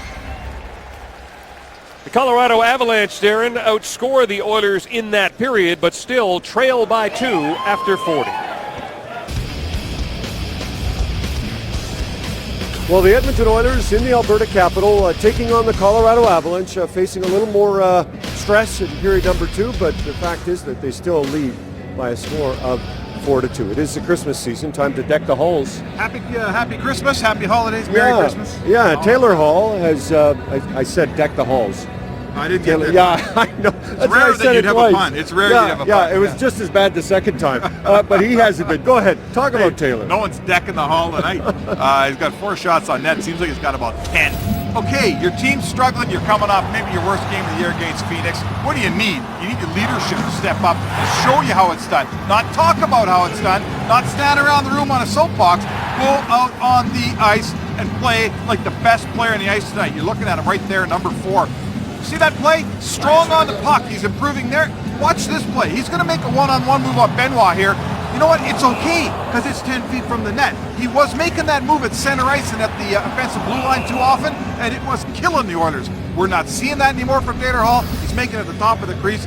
I'm predicting you might want to have a bad hat on here tonight because if you have a good one, it might be on the ice. Okay, from one number 1 overall pick, let's go to another one. And what do you think of Nail Yakupov? We do this segment frequently on this show. It's the Why Don't You Shoot the Puck More segment, brought to you by Mark Spector. Nail Yakupov and Mark Spector today. Nail Yakupov, you're going to watch a couple chances, and the reason I show this is not to pick on Nail Yakupov. Could have shot there, didn't. Could have shot there, didn't. Lost the puck. So you pass up. When you have a shot like him, you're always dangerous. Get it on the net because he shoots it like a cannon. Okay, let's go down the other end here. Young Nick Holden, they're enjoying this one at the Bourbon Room in St. Albert because he shows you that if you fire a puck at the net, it might go off 2 separate opponents and in behind Devan Dubnyk. You shoot the puck, sometimes you get lucky. Yakupov's going to figure that out one day. He's still working on it, I think. Yeah, he is. Despite the fact Yakupov hasn't scored, Nick Holden has. It is Edmonton. Holden onto the lead through 2 periods. Louis and Kevin. Let's take a look, Gene. Our scoring summary is brought to you by Worley Parsons Cord. Well, in that first period, it was Taylor Hall with 2, Ales Hemsky with 1 for a 3-0 lead, carried over into the second period. But in the second, the Avalanche get some life on that goal we just saw by Nick Holden, and P.A. Parenteau with his 8th of the year makes it 3-2. David Perron gives the Oilers a little bit more of a cushion with his 12, unassisted as he just walked down and put it by Varlamov. Oilers trying to win their 6th game of the season when leading after 40 minutes. The Colorado Avalanche have only come back once so far this year when trailing after 2, and the third period is underway. Taylor Hall with a pair of goals. The guys talked about that. Duchesne with it now. Duchesne will go back up top. Benoit from the point moves in. There's a backhand opportunity for him again. Doesn't get the shot away. Devin Dubnyk makes the first save of the period. Duchesne behind the net. He's with McKinnon and O'Reilly. Philip Larson has some time. He'll give it to Ferentz. Up the middle for Hall. Didn't work, but it went right on to Varlamov. The Oilers will make a line change, and David Perron is on the ice now with Nugent Hopkins and Eberle. Nick Schultz leaves it for Eberle. Jordan Eberle, 5 points in his last 6 games coming in. He's now got 6 in 7. And he's got the puck right now, driving for the net. Here is Eberle, and he gets denied and then goes into the boards. Holden, backtracked by Nugent Hopkins, and we have seen that a lot from number 93. A lot of things that don't show up in the scoreboard are plays like that. Yeah, no question. I think Ryan Nugent Hopkins had a terrific game on Tuesday versus the Phoenix Coyotes as well, and a lot of real good opportunities, good passes, didn't get converted. And we're seeing it again here tonight, not only defensively but offensively as well, making those plays. Paul Stastny stripped of the puck there by Ryan Smith. Mark Arcabello. Corey Potter took a swipe at it. Ginnon to Barry and right back to Nate Ginnon. Oilers trying to lock this one down, get their 4th win at home of the season. Game 2 of their 5-game homestand that will continue Saturday against Calgary and then Tuesday against Carolina. Dubnyk on the boards. Kept in by Mitchell. Mitchell throws it through traffic, and that one goes wide. Benoit keeps it in. Philip Larson picks it up, and Larson wants to get it out. Luke Gazdic to Ryan Jones with Anton Lander forming the 4th line. Mitchell brings it in, squeezed off there by Lander. Jones helps out as well as he digs the puck free and gets it out. Gazdic takes a look and then comes right back and drops the gloves against Patrick Bordeleau. Bordeleau had hit Jones, and here is Gazdic in his 8th fight of the season, and he lands a right hand. He lands 2. Oh, the big man getting fed by Gazdic now. And the rookie wins a technical knockout. And Bordeleau's in trouble. Yeah, big hit by Bordeleau is what started this all off. And boy, did Gazdic ever catch him with a couple of good right hands that wobbled the big man Bordeleau. So the big hit here as Jones is digging this puck out of the feet. Bordeleau comes over and just flattens him. There's going to be a penalty here to Colorado on the play. Gazdic comes over. And you know what? A nice little dust up here as both of them drop the gloves at the same time. The 4th time those two have fought in their careers. 3 times in the last 3 years down in the American Hockey League. And this is the first time in the NHL. And boy, did Gazdic ever catch him with a couple. A clear-cut winner, Gene. Well, the final list of countries who have qualified for soccer's World Cup in Brazil has been determined, and tomorrow morning the official draw takes place to put them into their groups. It all begins at 8:30 a.m. Mountain on Sportsnet West, Pacific East, and Ontario.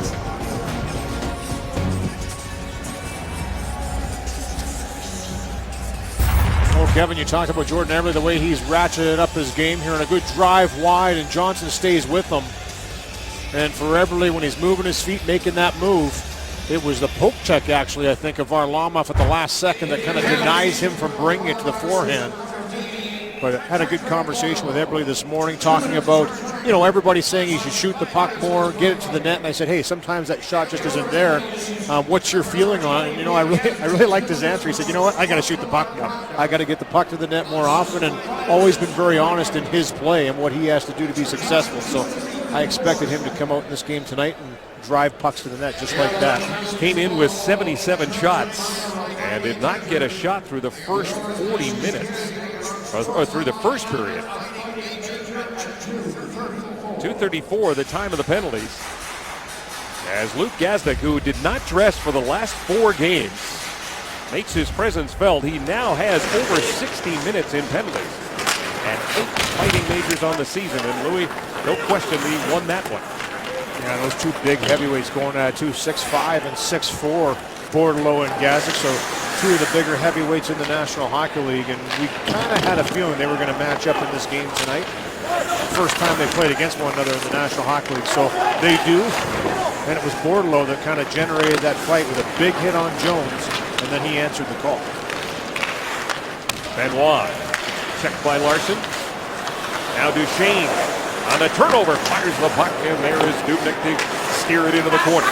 McKinnon with O'Reilly, checked by Larson. McKinnon comes in to help him out. Larson's got his hands full behind the net.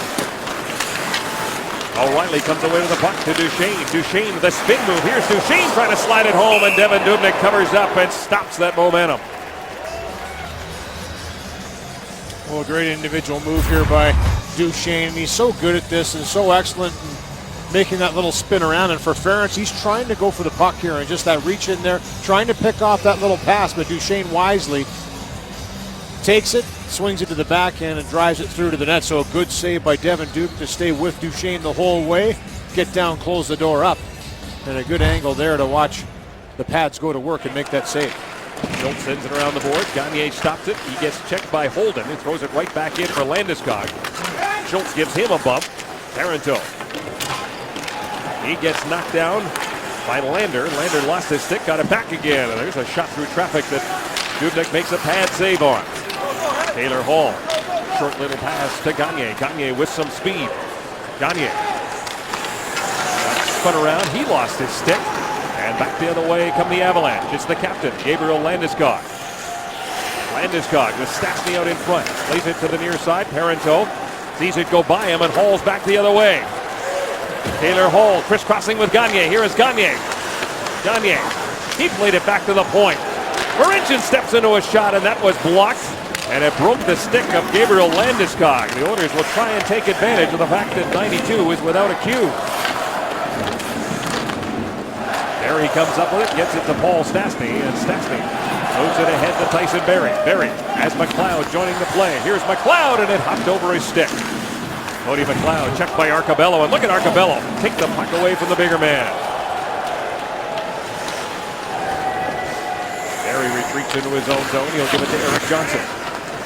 We have played 5 minutes of this third period. The shots for the Avalanche, 27 for the Oilers, 17. Marc-Andre Cleach, checked by Marincin. Puck sits at the side of the net, and Ales Hemsky now gets it on the far side, takes the bump from McLeod as he gets the puck out. McKinnon. Pass to McLeod, he'll backhand it in. McKinnon has joined that fourth line with Bordeleau in the penalty box. McLeod with the puck now. He fires it from a sharp angle, hit the side of the net. McKinnon comes up with it. Nathan McKinnon couldn't get a shot away, and a good defensive play there by Anton Lander. Hemsky chips it ahead for Jones, and he paid the price. And a penalty coming up as McKinnon is without his lid.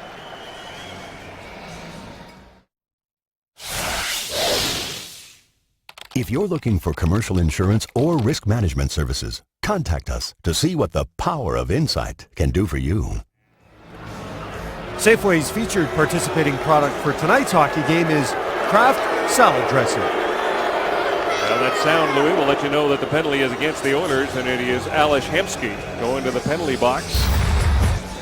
And he gets up a little high here on Nathan McKinnon here, and he sees McKinnon coming through, so a little veteran move there to build defense with the forearm. And McKinnon has to go right through. McKinnon got up high on Hemsky as well, too. So, I mean, I think for Ales Hemsky, he sees a guy running at him, especially a young guy. He's going to protect himself. Gets a little too aggressive and knocks the bucket off of McKinnon. So the Avalanche will have the power play. Roughing is the call in the fourth power play for the Colorado Avalanche. Big kill, and that one hit the post. They come close as Parenteau keeps it in at the point. Tyson Barrie takes the shot. He'll give it to Mitchell. Mitchell to O'Reilly in front, and a great save by Dubnyk as he got the shoulder up. Barrie can't keep it in at the point. They're talking about what a big kill it's going to be for the Oilers when the Avalanche come close to making it a one-goal game. Parenteau. Duchesne to O'Reilly. Back to Duchesne. Duchesne back to the point. Tyson Barrie is there. P.A. Parento, Mitchell in front of the net. Back to Barry at the point. He'll throw it through traffic. Great save by Dubnyk. Looks for the rebound. Parento behind the net. There is Jones trying to get it out. And a penalty coming up as Potter is down, shaking his head. He's just getting up, and that power play for the Avalanche is over. As Potter makes his way to the bench. And it's going to be Parento headed to the box. A big scramble in front, too. Couple real solid saves by Devan Dubnyk down low. As this shot by Barry, just a little wrister that gets through. Good rebound right there on the recovery by Dubnyk to get across and make the save. You saw that stick come up aggressively by Parento into the face of Potter, so he'll head to the box. After that one there, nullifying the power play. Minute 9 seconds of 4-on-4 action coming up here. Taylor Hall is out there with Sam Gagner and the two Schultzes. 6:29, the time of the penalty to P.A. Parento for high sticking. Now eliminating the fourth power play for the Colorado Avalanche. Hall will line up against Paul Stastny for this draw. Stastny wins it to Erik Johnson. Right in front of his own net, Johnson leads the rush. Stastny. Landeskog out in front for Johnson. They put it just wide. Hall picks it up. Taylor Hall just loves these situations. Plenty of ice. Gagner throws it around the boards. Hall going after it. Against Stastny. Back to the point. Nick Schultz takes a look. He'll give it to Hall. Hall. There's Johnson right in his face. Gagner goes to Justin Schultz. Now to Nick. Back to Justin. He'll throw it towards the net. Tipped by Gagner wide. Hall going after it. Erik Johnson gives him a bump, but Hall stays with it. Taylor Hall at the blue line. Can't get it by Erik Johnson. 18 seconds left to go. And the penalty to Alashemsky. And then the Oilers will go on their sixth power play. It'll be a short one. Benoit around the boards for O'Reilly. Ryan O'Reilly gives it back to Andre Benoit. Eberle looking for the puck, but it comes to Duchesne. At Duchesne behind his back to Andre Benoit. The Oilers with the man advantage for the next 44 seconds. But it's Barry who brings it in. Philip Larson takes him in the corner, separates him from the puck, and here's Nugent Hopkins. Tough tread down there. A lot of guys blowing wheels. Marincin gets it in deep. Varlamov eases it up for Ginnon, but it is Barry who plays it off the boards. He can't get it by Perron. Perron to Eberle. Eberle walks out. Perron feeds it in front. Nugent Hopkins and Barry there, and Eberle there. Perron's shot goes wide. Marincin at the point. He and Larson are on the blue line. Eberle with the puck near side. He'll play it back to Larson. Larson gives it to Eberle. 7 seconds of power play time remaining. Perron takes a look. Perron fires a shot. Varlamov the save. Eberle the rebound. Penalty is over. Teams at even strength. Eberle a backhand doesn't make it through. They jam away. Nugent Hopkins a chance. Perron a chance. Varlamov covers up and gets the whistle.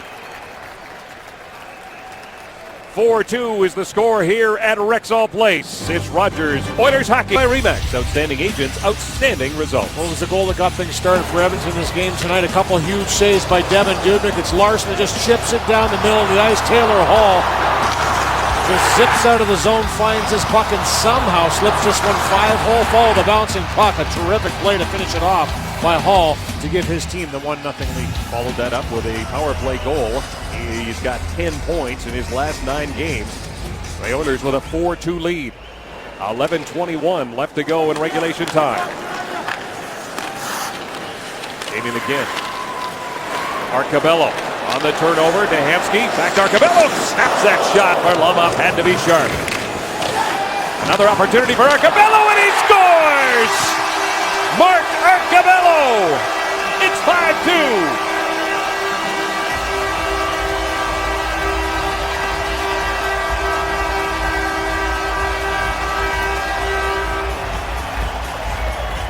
Great second opportunity here for Arcabello, and he had a real doozy to start it off with a good shot after the puck gets picked off.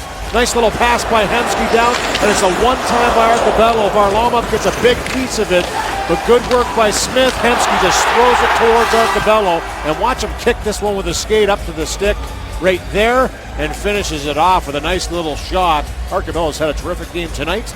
Give him a goal and assist in this one here, and a big celebration afterwards. His third goal of the season and third point in his last 2 games. 8:55, the time of the goal. Hemsky and Smith get the helpers, and the Oilers have a 3-goal lead. An icing call against Colorado, and a chance for us to give away prizes. On behalf of the Safeway and Kraft Salad Dressing, Kelly Foote of Edmonton has won a $250 gift card from Vision Electronics. Congratulations, Kelly, and keep on playing, score and win. And congratulations to that guy, Mark Arcabello. And Smith at 8:55. The Oilers have some breathing room, and the Oilers have 5 goals on the night after giving up 6 against Phoenix on Tuesday. And what a difference a couple of days makes for a hockey team. Yeah, pretty incredible. You know, you look at that game against Phoenix, obviously the coach didn't like it. He made a lot of changes to the lineup, inserting 5 bodies that weren't in that game Tuesday night, and it seemed to have sparked the Oilers as they've come out with a little fire, determination, and Arcabello, big celebration there for him. A healthy scratch for 5 in a row before getting back into the lineup. And now he's starting to produce again, having a terrific rookie season. Saxony's shot goes wide. Benoit keeps it in. Hall can't get it by Benoit, getting a shove there by Parenteau. Benoit back to Stastny. Stastny lets a shot go. Blocker save, and the rebound went by Tyson Barrie. Hall. He given a shot there by Stastny. He'll head to the bench. Yakupov reaching for it. Yakupov. Checked by Barrie.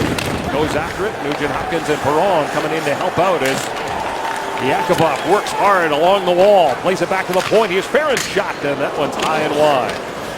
Landeskog for Parenteau. And look at Yakupov as he flattened Gabriel Landeskog. Good hit. Yakupov without a goal in his last 6, but for Yakupov, had a tough shift in the second period that resulted in a goal. Nugent Hopkins plays it out in front. Eberle's got it. Eberle turns. Nugent Hopkins sees it go by him. There's Eberle to try and keep it in. Holden will get it to O'Reilly. He'll shoot it in for Duchesne. Duchesne on the near side, checked by Ferentz. I was going to say Yakupov didn't see a whole lot of ice time after that for the last little while. With a 3-goal lead here, Edmonton, Dallas Eakins giving him another chance to get out there, and he generates a good play in the offensive zone and finishes with a big hit. So good to see Yakupov back out there and getting his feet moving. McKinnon was stuck as it comes back to the point, and Johnson and Duchesne couldn't keep it in. 8:37 to go here. And the third period, the first of 3 meetings between these two clubs. They'll hook up in Colorado on the 19th. Hemsky winding up at center. Checked by Mitchell. Daniel McGinn plays it back. He gave it to Johnson, got it back again, and lost. 5 defensemen for the Colorado Avalanche. Mitchell shot steered aside by Dubnyk. That's why we're seeing a lot of Benoit. Jan Heda injured in the first period. A knee injury as he crashed into the boards. Yeah, fluky one at that too. And that was a tough loss for the Avalanche early in this game. And it puts a heavy workload on the other 5 remaining, especially when they're in Calgary tomorrow night as well. They'll be in Vancouver on Sunday as Talbot takes the shove there from Schultz. And now more pushing and shoving as Jamie McGinn goes in there. And Max Talbot just getting himself to his knees right now. Some heavy contact in behind the net, and some heavy contact here. A hit delivered by Nail Yakupov. Shop and swipe your club card at Safeway today, and you could be our next lucky winner. Watch future Sportsnet telecasts, and you could win a week of unlimited luxury at Dreams Resorts and Spas, courtesy of redtag.ca. Friday Night Hockey features an OHL matchup as the Erie Otters, led by Connor McDavid, visit the Ottawa 67s tomorrow night at 5 p.m. Mountain on Sportsnet East and Ontario. And I know Louis is wondering why the London Knights aren't featured every Friday night on Friday Night Hockey. I was in trouble that they would be. Oilers in control of this one. 7 minutes and 30 seconds to go in the third period. A 5-2 lead thanks to Mark Arcabello and his third goal of the season. Hemsky and Smith getting the assists. Now David Perron against Tyson Barrie with Jones and Lander. So Perron out there instead of Luke Gazdic. And a penalty coming to the Edmonton Oilers.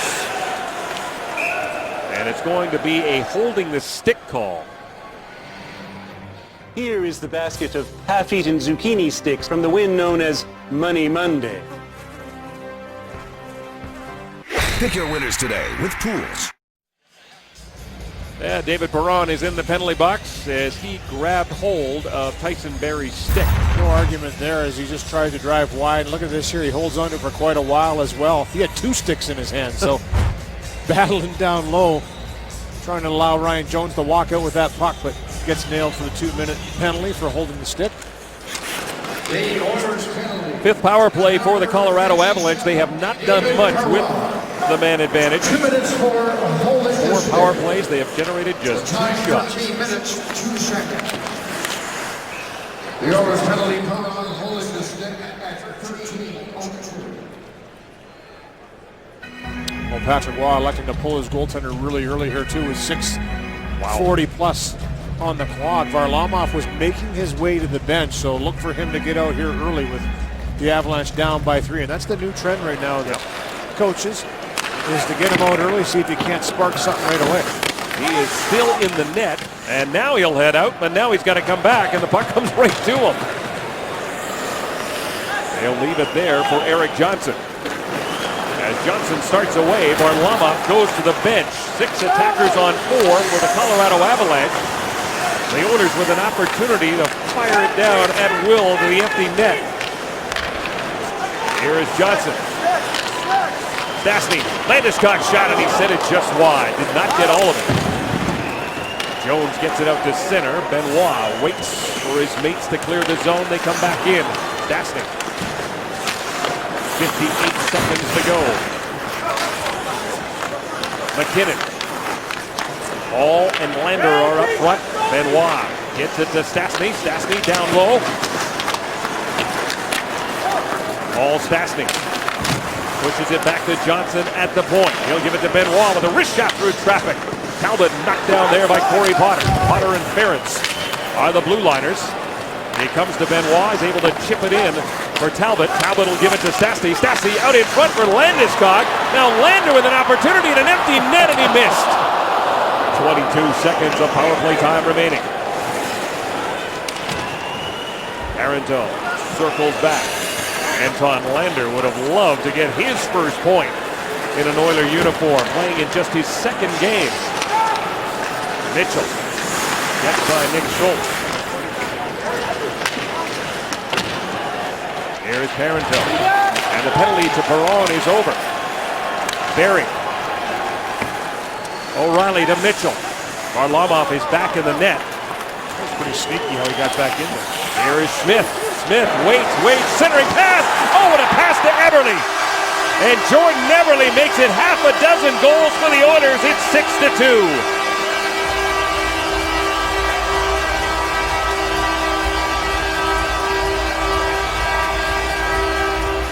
Ryan Smith sped Jordan Eberle, and he got 10 goals on the year.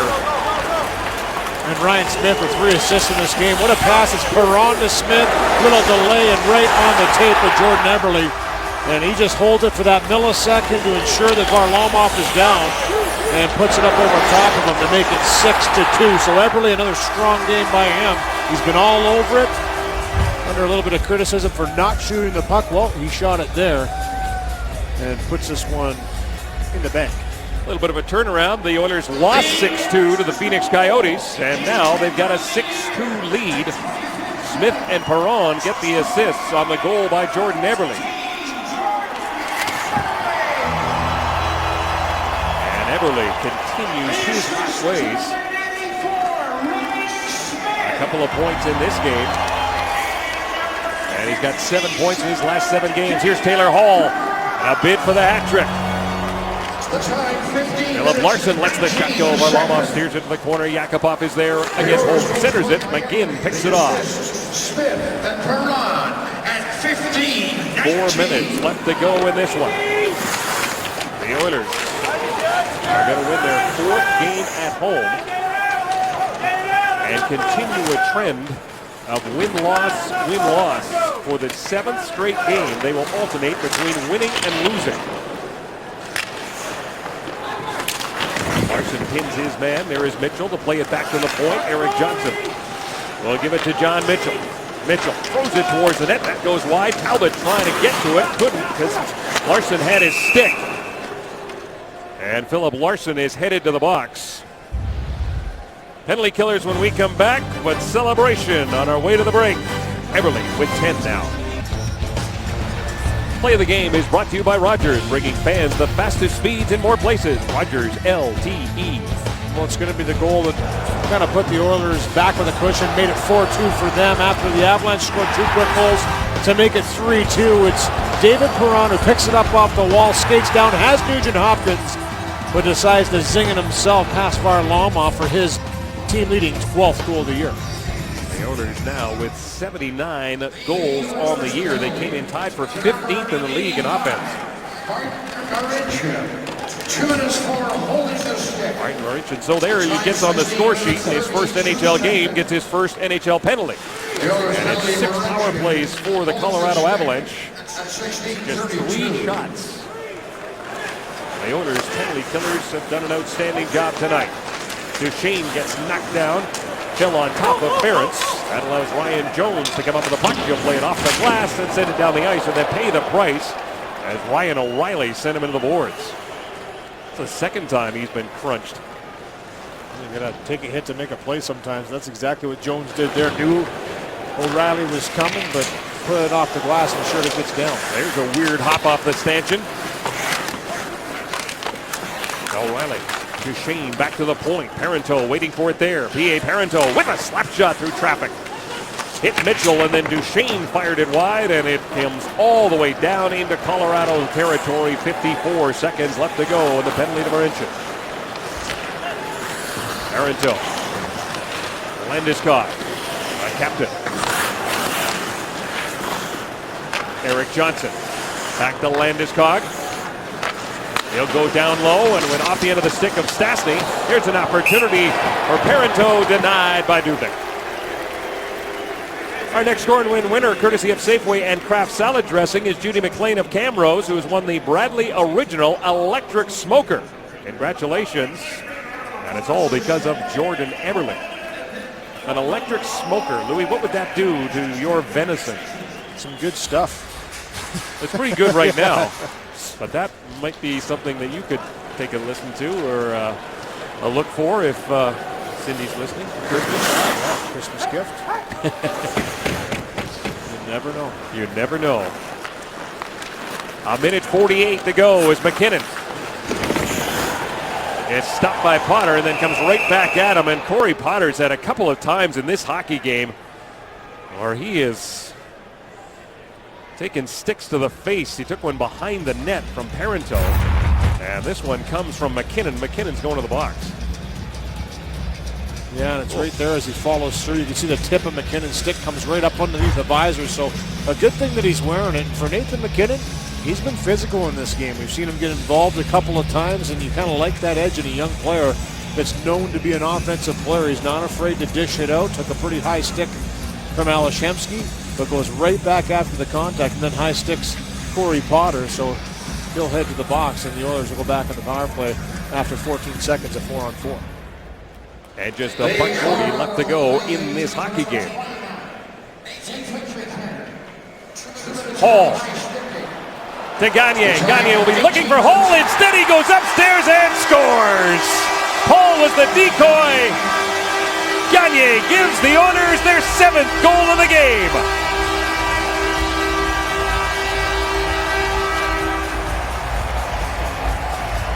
And again, just pressure up the ice by the forwards of Edmonton. They've been very good at this all game long, not allowing the defense of Colorado to get up the ice in a hurry. It's Taylor Hall with pressure. Gagne with pressure. Little backhand pass to Gagne, and he zings it upstairs.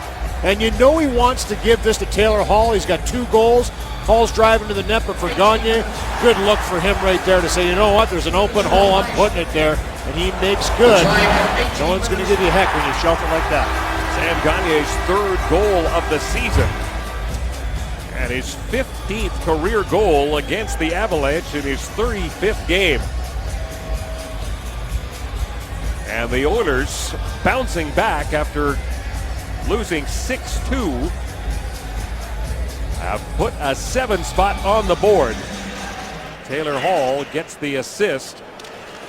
Taylor Hall. And they're still going to have a power play here. As that goal was scored 4-on-4. Well, their 7th power play. They're not going to need any more run support. And Luke Gazdic is on this power play, and that's a nice touch for Dallas Eakins. Dallas Eakins gives him a chance in front of the net. Justin Schultz lets it go. And Gazdic looking for the rebound. Well, by swiping a free club card, Krista Porter of St. Albert has won the Men's Boulevard Marine Star Chronograph watch courtesy of Safeway, Kraft Salad Dressing, and Sam Gagner. And all smiles for Sam Gagner. Nice shot there, too, to finish it off on the little turnover in the neutral zone. Quick attack on the transition. And boy, did he ever put that one up under the bar. No, Taylor Hall's got 55.9 seconds to get his 4th career hat trick. He's had a couple chances as well. You know, and the one chance there, Lander turned around and fired it down the ice on the open net when Varlamov was out. Taylor Hall was sniffing a little bit there. And for Dallas Eakins, he's been getting him out there a little bit here in the end here to see if he can't get that one. But the 2 points is more important. Here's Hall, a shot. Varlamov took that one off the coconut. No kidding, he wants it. Potter keeps it in, 40 seconds to go. The only thing left to be decided in this one is whether Taylor Hall will get his 4th career hat trick. And 1 against Vancouver, 1 against Chicago, and 1 against the Atlanta Thrashers. And he's got the puck right now. Fans here at Rexall want to see it. Stop to the line. Nugent Hopkins got it. Out in front for Hall. Hall goes cross ice, tipped away by McLeod, but Nugent Hopkins comes up with it. 14 seconds to go. Nugent Hopkins throws it towards the net. Gets it, looking for it. There it is. Taylor Hall, his hat-trick goal. And the hats are flying here at Rexall. Wow, he was just not going to be denied, Kevin.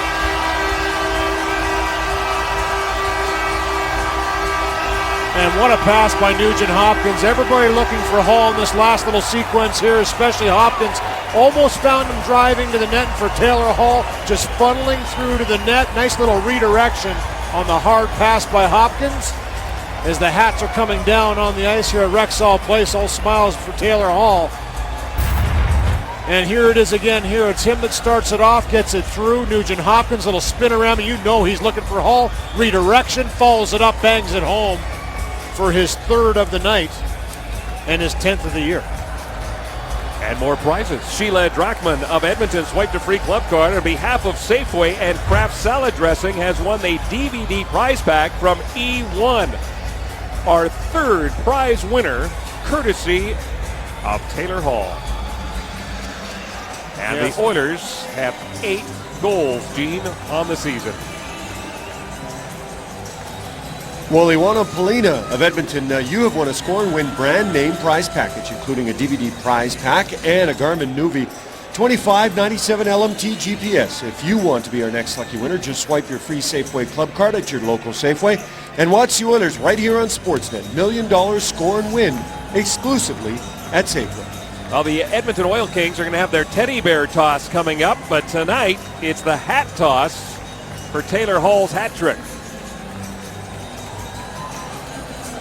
Wow. It wasn't going to be denied. And the Edmonton Oilers win their 4th game at home, and they do it with an offensive onslaught led by Taylor Hall's hat trick. Well, you know, Kevin, one of those games, and a good performance by Devan Dubnyk as well, who faced 35 shots on the net, made 33 saves, closed the door at very important times to allow his team to come down. The offense was there, obviously 8 goals scored by Edmonton. They were opportunistic, they were aggressive, they were shooting tonight as well, 28 shots on net. And Taylor Hall, with his 4th career hat trick, led the way with 3 goals and an assist and a 4-point night. Let's take a look at the game review, brought to you by The Brick. Nobody beats The Brick for furniture, mattresses, appliance, and big screen TVs. Well, we talked about Taylor Hall and his 4th career hat trick tonight. We saw him finish it off late, and after a game where no penalties were given in the last game, there was 9 penalties tonight, a little rougher in this one here in the Avalanche. They've been outscored greatly by the Edmonton Oilers in their last 3 meetings, 16-3 now, so a lopsided affair when these two hook up. The final score in this one, the Oilers 8, the Avs 2.